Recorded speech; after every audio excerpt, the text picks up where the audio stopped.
Hey guys, welcome back to my channel. My name is Melissa Siegel. I'm a professor of migration studies, and this is a channel about all things migration. And today we are going to continue with a series that we have on this channel looking at different countries and looking at their migration situations. So today I'm going to talk about the Netherlands. So the Netherlands is the country that I actually live in, and some time ago on this channel I did a whole series on migration in the Netherlands, looking at the history of migration, looking at the migration policies and the current situation of migration in the country. But now that's actually been some time ago, so I thought it was time for a little update. So what I'm going to talk about today is the situation of migration in the Netherlands today, what we know with regard to immigration, so people coming into the country, what we know with regard to emigration or people leaving the country. And I'll also talk a little bit about the different reasons that people migrate and the countries of origin that they are often coming from to the Netherlands. So just for you to know, of course, if you're interested and you want to see the previous videos, I'll make sure to put them here and link them in the description below. Of course, if you're interested in other countries, please check out the channel for information on migration in other countries also. So we can look at this from a couple of different perspectives. We can look at it from first-generation immigrants and stocks of first-generation immigrants. That means people who are foreign-born currently living in the Netherlands today. And if you have a look here at this graph, you can see that around 2.5 million people are residing in the Netherlands today that were born abroad. And we can also look at second-generation immigrants, or the children of immigrants, meaning the children of people who were born abroad, but they themselves were born in the Netherlands. And again, if we look at the graph here, you can see that we have around 2 million people that are the children of immigrants. So if you combine this together, we have around 4.5 million people that were either foreign-born or the children of foreign-born in the Netherlands. So that actually makes up quite a large population of the Netherlands if, again, you think that the Netherlands has around 17.5 million people. So the Netherlands really is an immigration country today. And you can also see here where those people are coming from. So if we look at the people who were born abroad, you can see the largest share of the people who are born abroad are people coming from other parts of Europe. Then you can also see Indonesia, the Dutch Caribbean, Morocco, Suriname, Turkey. Then we have also other African countries, other Asian countries, and other parts of the Americas and Oceania. But you can really see that, of course, the largest portion are people that were born in other parts of Europe. Now that was regionally. I can also break it down by the main countries of origin. And if we look at the main countries of origin for immigrants today, so that's first-generation immigrants, you can see that Poland, countries from the former Soviet Union, Syria, Germany, Romania, and Turkey are all important countries of origin for immigrants in the Netherlands. So this is quite diversified between, countries that are labor migration countries or countries that are within the European Union, as well as a country like Syria, where it's mainly refugees that have come from Syria, as well as Turkey, which is a country that has a rich history of immigration to the Netherlands. Now let's look at emigration, or people who have left the Netherlands. So here you can see that the breakdown between men and women is quite similar. So basically 50-50 of people who have left the country in 2020. You can see that it's almost 1 million people that have left the Netherlands to go to other countries. And here you can also see some of those other countries that Dutch people have gone to. A lot of them are European countries. You can see here Germany, Belgium, Canada, Australia, the United Kingdom, the United States of America, Spain, France, Turkey, Switzerland, and then, of course, other countries. So you see, again, it's mainly more developed, rich countries that Dutch people are emigrating to, and also a lot of European Union countries, which of course makes sense given proximity and the ease at which Dutch people have to be able to migrate to other European countries. Now here in this graph, what we can see is annual migrant flows. Well, this is also in thousands, again, both by immigration and emigration. So looking at people who are coming into the country and people that have left the country in that same year. And you can see that on average, We have more people entering the country than leaving the country in given years, but this has also been different in different years. So it's really important to recognize that migration is very fluid. We have people both entering the Netherlands and leaving the Netherlands.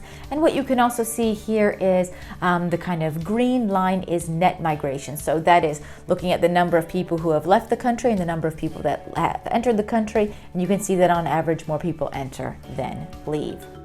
Now, what's also interesting to look at is annual population growth in the Netherlands. And of course, there are different ways that you can have population growth. So one is having more births than deaths, and another way is to have immigration into the country. And what you can see here is that much of the population growth that we have seen in the Netherlands has been driven more and more by migration. So this was different, back in the early 2000s, but nowadays, particularly from, let's say, 2015-16, we do see that migration is a major driver of population growth in the Netherlands. Now, what you can also see here is, again, if we look back at emigration or people leaving, where are these people going? And again, if we look at it by region, you can see that the majority of people have left to other EU countries. Then we also have Indonesia, Suriname, the former Netherlands Antilles, Morocco, Turkey, and other destinations that would include Australia, Canada, New Zealand, South Africa, and more. But you can see in general, the majority of people that are moving have moved to the European Union. Now let's look at reasons for immigration, or reasons that people have come to the Netherlands. And of course, this is mainly based on type of visa or residence permit that people have. So what is mainly captured here are people coming from third country, or what we call third countries, which are from non-European countries, because those people who are coming from EU countries do not need a residence permit or a visa to stay in the country. So what we're seeing here are, people that are coming from outside of the European Union. So myself would be included in a statistic like this, for example. And here you can see from 2008 till 2020, you can see the major reasons for temporary residence permits in the Netherlands. And you can see in the blue, we have asylum requests, then we have family reunification and formation, then we have study. So the Netherlands is actually quite an important destination for international students, and the higher education system is very attractive to students from abroad. You can also see labor reasons, then victims of human trade, other reasons, as well as a single permit. Now, if we dig into this a little bit more deeply, if we look specifically on the labor side, you can see that the majority of the residence permits that have been issued are really for highly skilled labor. So the Netherlands has been quite selective in their labor migration policy over the last decade or so, and you can see a higher proportion of people who have migrated for labor that are really highly skilled immigrants.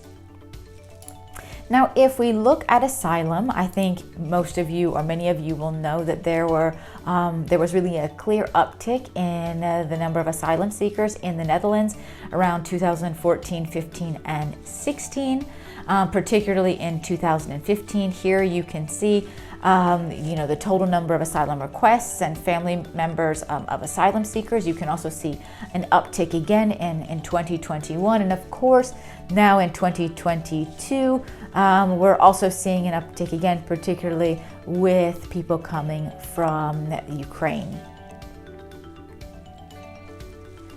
Now here, if we just look at the cohort of people from 2019 who were seeking asylum in the Netherlands, you can see that the major countries of origin were Syria, Eritrea, Iraq, Afghanistan, and Iran.